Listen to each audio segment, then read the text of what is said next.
A very good evening to you. Thank you for joining us. Welcome to Sports Tonight. This is the Wednesday night edition of the show. Promises to be exciting, fun-filled as always. We'd like to start by saying a very big thank you to you for allowing us be a part of your night, walk into your homes and share your house with you.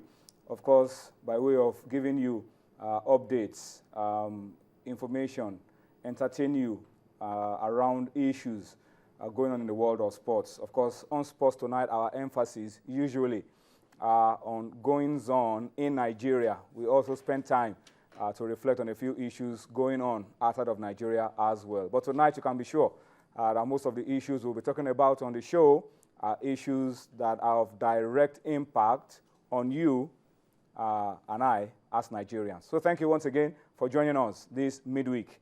My name is Tony Ibitoye. Let me quickly introduce to you my partners on the program this midweek.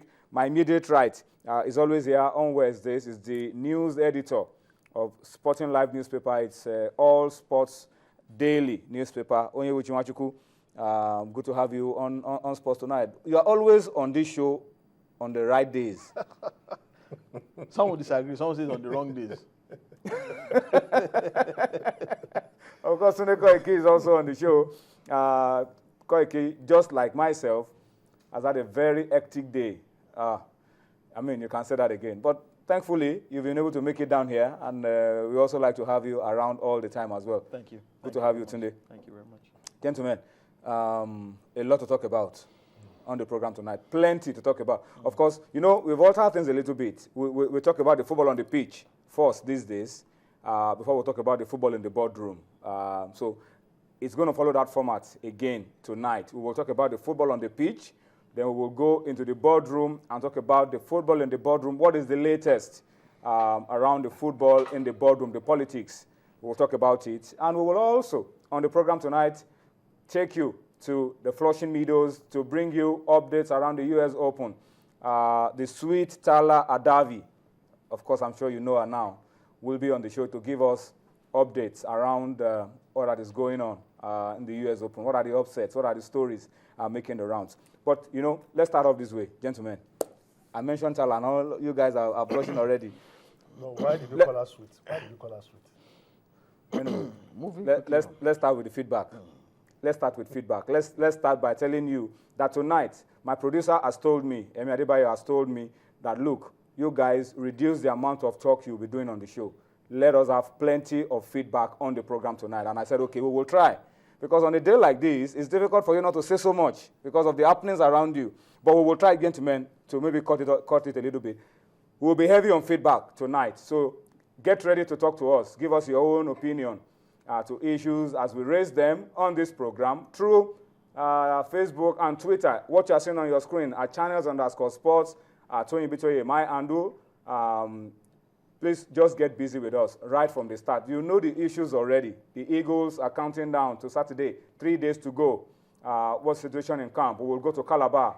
We'll bring you the voice of Stephen Keshi. We will also try to reach Ben Alaya on the program tonight. Then the issue back home with the politics of the game. Who will be leading the Eagles out in terms of the administration of football? We'll talk about that as well on the program tonight. So that's the setting for us on Sports Tonight. Onye, let me start with you.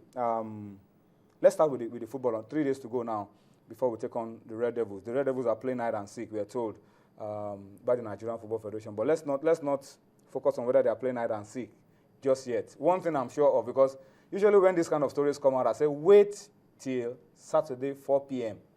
Yeah. Don't need to worry your head about whether your opponents are coming on a Monday or chartered flight or coming through the submarine, whatever device they want to use. No, I disagree. I think we should know when exactly, because we know we've had these problems in the past where they've accused us of mistreating them, of not meeting them at their... No, so I think I'm not saying we shouldn't take it serious. I said don't worry your heads off. Let us worry before they complain to CAF and complain to their people back at home that they were thrown in secondary school. CAF know, they know all these things. They know the antics. All the complaints. Have you seen them dwell on that? They know that. They know that antics. Play hard and seek. You and I know that they will say this to CAF.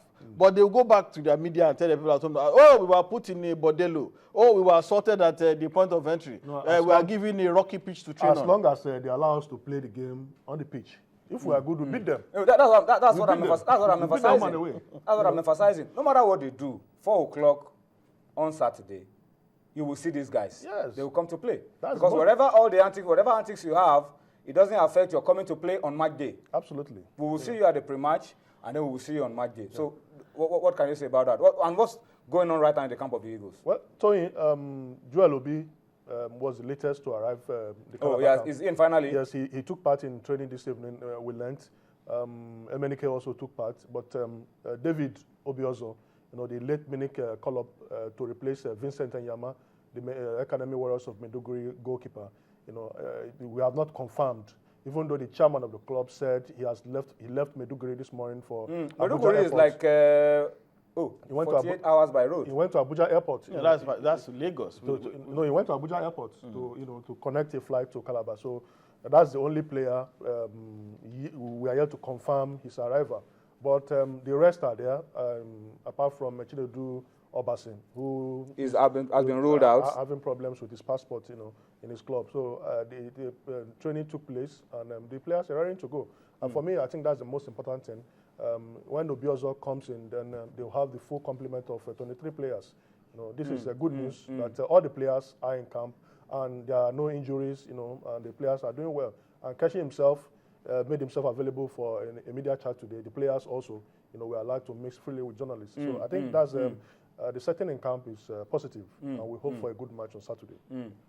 Yeah, so that's the update around the camp of the Eagles. Ben Alaya will be giving us a lot more later on the show as we go along. But our man in Calabar, our reporter and the cameraman in Calabar have been doing a fantastic job for us.